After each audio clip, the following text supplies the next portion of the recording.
In this video, we're going to see how easy this Ryobi 2-cycle gas weed eater starts up after sitting about 8 months. I haven't used it since last October.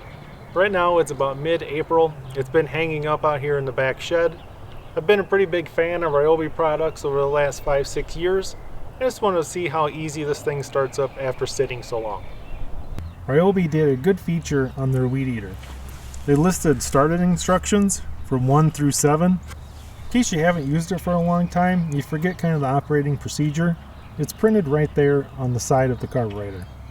I'll go ahead and follow their exact starting instructions. We're going to press the primer bulb 10 times. Set to full choke, which is right here. Squeeze and hold the trigger and pull the starter rope until the engine attempts to start.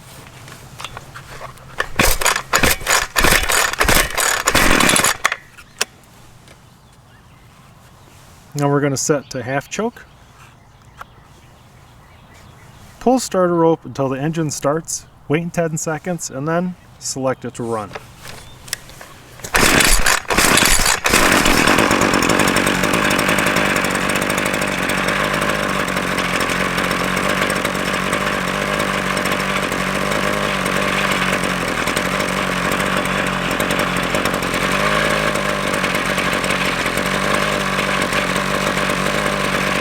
Even after sitting that long, it still started up exactly to the operating instructions. I've been pretty impressed with Ryobi products over the last 5 years that I've reviewed and tested them.